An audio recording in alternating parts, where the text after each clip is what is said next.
Jason Parr, Blanke, Schein Wealth Management. Today's offering of Under Par, we want to talk about 4 areas.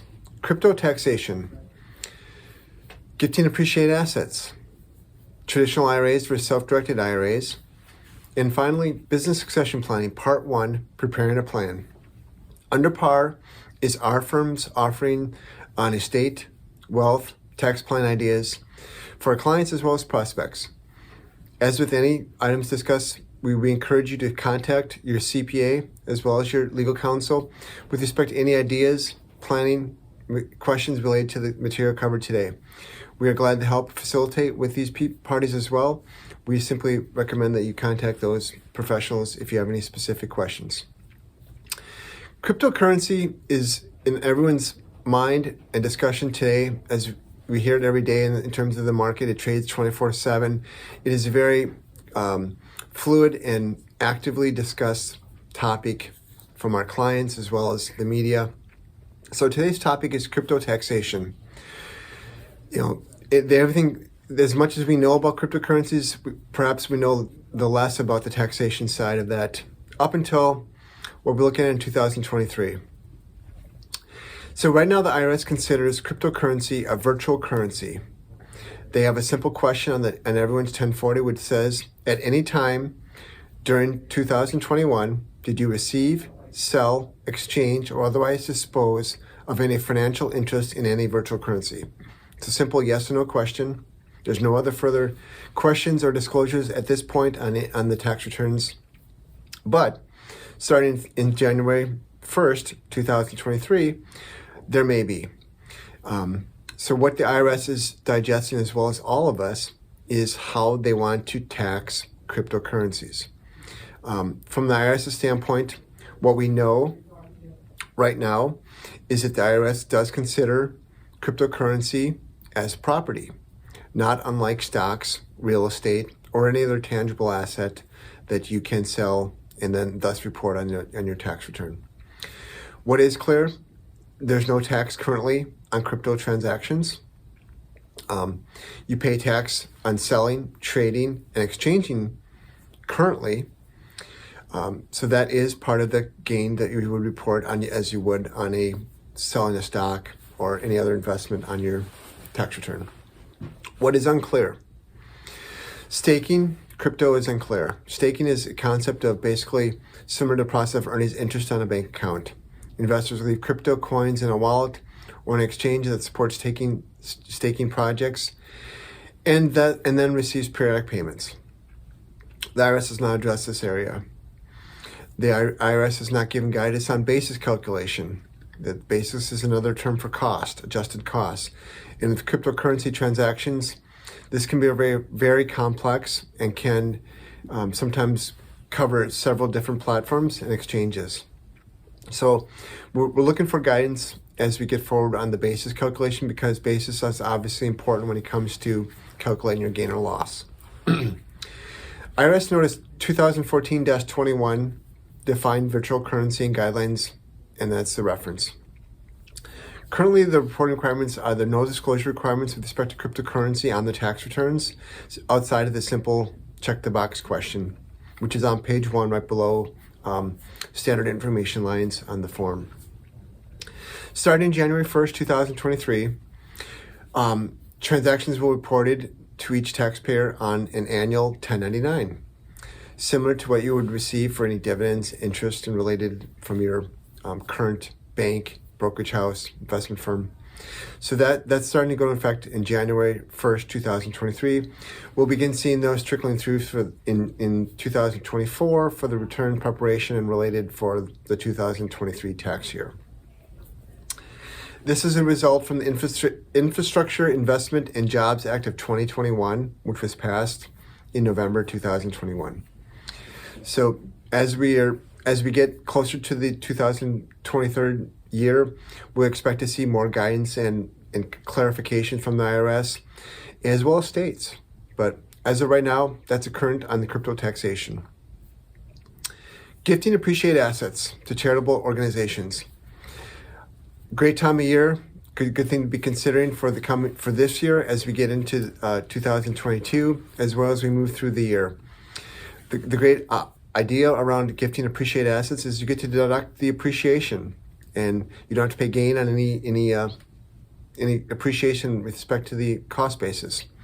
So typical scenario is Jane decides to donate stock A with a fair market value of $500 and a cost basis of $100. So on Jane's tax return, she would get to take a deduction of $500 versus the $100 cost basis. It's a very clear, very settled concept with respect to the IRS. No real challenges with respect to the valuation, as long as the gift is something of an easily identifiable market value, i.e. readily available, traded security, market item related. Some of the plan items that we see regarding this is creating a charitable trust. So some of our clients decide that they've wanted to contribute several gifts to a charitable trust, which will then direct those funds, assets to the ultimate end user, which would be the charitable organizations.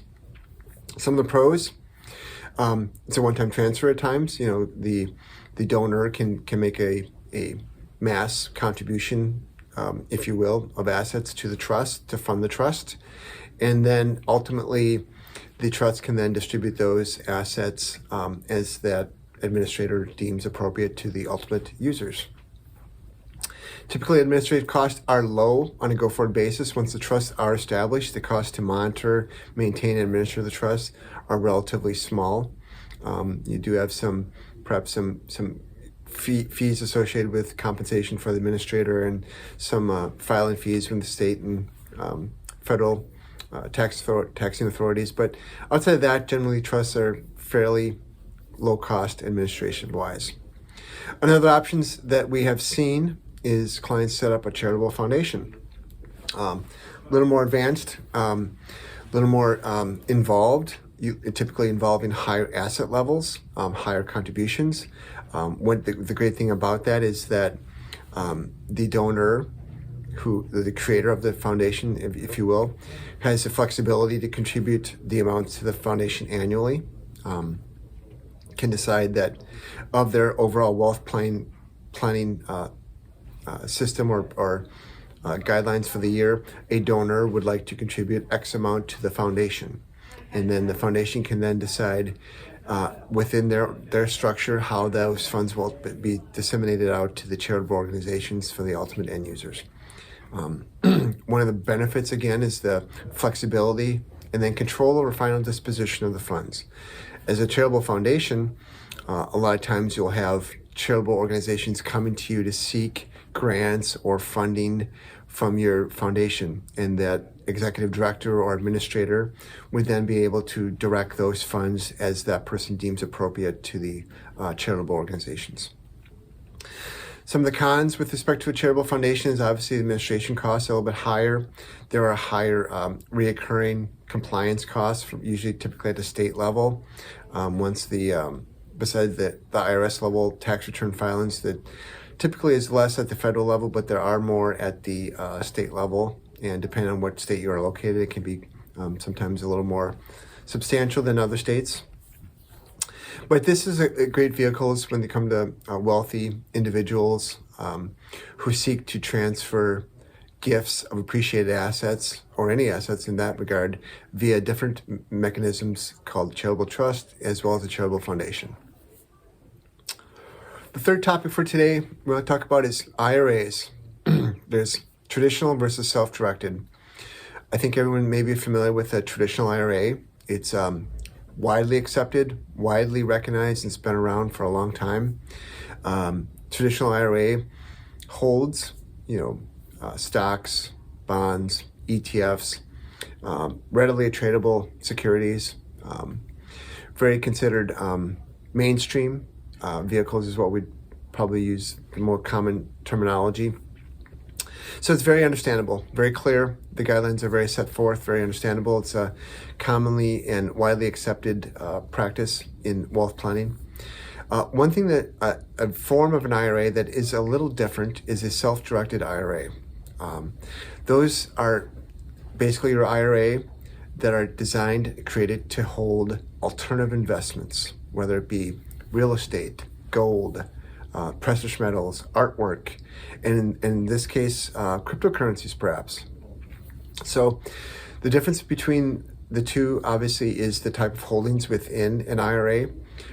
In a traditional IRA, there are limitations on what type of assets can be held, and that's why some prefer the self-directed route. A lot of times you'll hear advertisements for holding gold or silver or precious metals in an IRA, and a lot of times those IRAs are ultimately self-directed IRAs. And why it's becoming more prevalent or of a topic for discussion in today's environment is the cryptocurrency aspect, and whether it be NFT, and now we're looking at the metaverse. So those asset classes are generally areas that are not normally directly held by a traditional IRA. Now, that being said, there's ETFs and there's some mutual funds related with respect to cryptocurrency that can be held by traditional IRA. But if we're looking for the purest form of holdings, which is direct ownership, self-directed IRA would be the vehicle that we would be looking at exploring when it comes to cryptocurrency holdings, for that example. Some of the pros and cons with respect to each of the areas is the traditional IRA is widely accepted, widely known. It's a low-cost vehicle. Maintenance fees are generally quite low, and it's very much a competitive landscape where pricing is paramount. So you do get to receive best pricing and services from a variety of vendors. The pros, traditional IRAs have very clear distribution guidelines, very clear compliance guidelines, very clear reporting guidelines. Some of the cons is that, from an IRA, traditional IRA standpoint, is simply that the holdings are very vanilla. In the sense that it's going to be your traditional marketable securities and the items we mentioned earlier. So for the more exotic or to holding opportunities, it's not going to be something that is going to meet everyone's needs. Self-directed IRA, conversely, has clear flexibility on the type of holdings it can have. It can have alternative investments, which can meet the higher net worth individuals' desires and goals. Some of the cons is a little less widely accepted. There can be higher costs associated with self-directed IRA, and it does require setup and transition costs. Getting assets into a self-directed IRA can involve a little bit more administrative time and cost. Commonalities: tax treatment is the same, distribution, rollover, etc. is the same. Roth IRAs are available for both traditional and self-directed IRAs, so that is another key component that is very similar with both vehicles. The final part we want to talk about today is succession planning for our business owners, clients, and potential clients. We're going to look at multiple parts over our under Parr offering, and the first part we want to talk about today is preparing a plan. As with any business owner, having a business plan is fundamental in terms of executing and achieving your goals for the year from a business and personal standpoint. From a succession plan standpoint, whether it be an exit strategy through a sale or other means to depart from the business, having a plan in place is actually fundamental, as important as a business plan.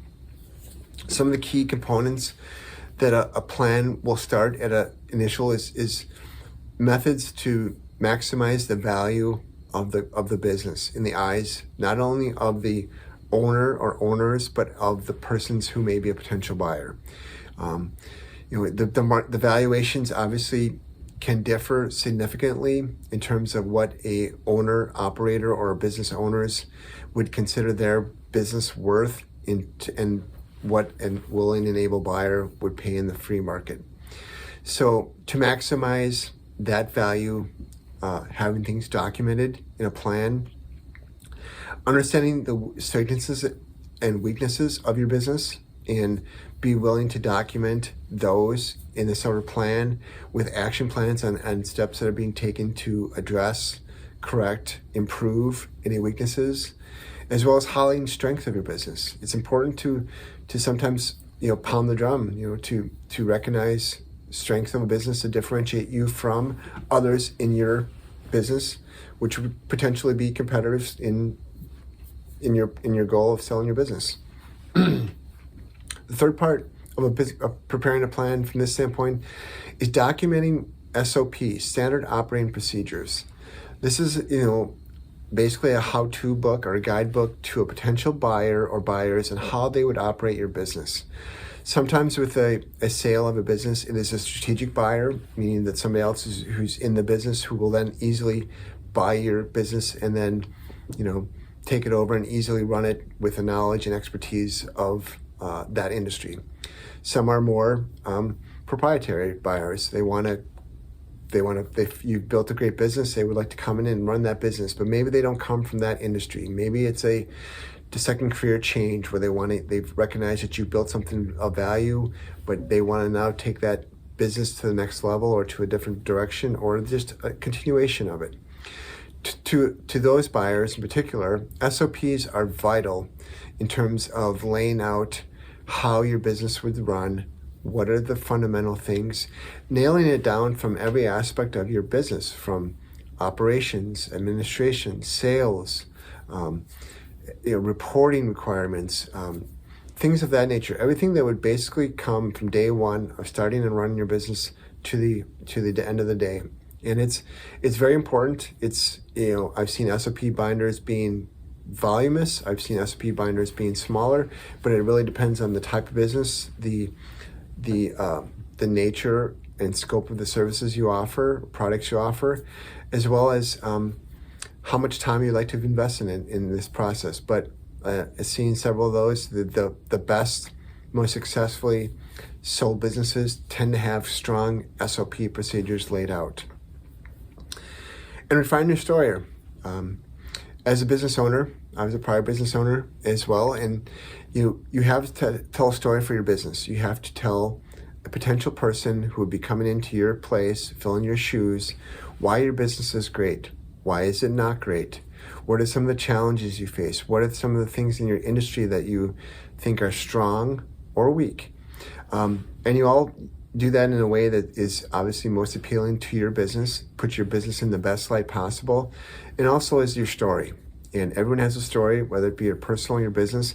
But when you go to selling your business, it is best to put your best foot forward, but acknowledge challenges, but also be prepared to recognize your strengths, because that is ultimately, there's no bigger advocate for business selling than the business owners who have founded, built a business, or have been part of the process of running a very successful business over the years. So that's just part one of it, preparing the plan. In later under Parr segments, we're going to take this to several different aspects of selling the business. And I just want to touch on the first part.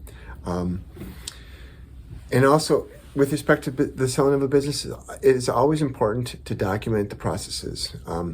Part and parcel to SOP, but just make sure that you document everything.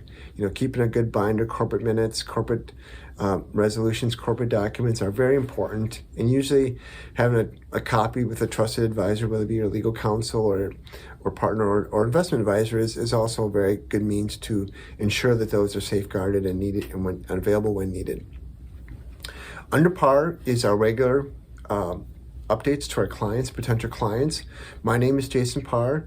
I'm an avid golfer. If you have any questions, please submit your questions. And if we choose your question, we will send you a dozen golf balls for your appreciation. So thank you for listening. We appreciate it, and we look forward to talking to you soon.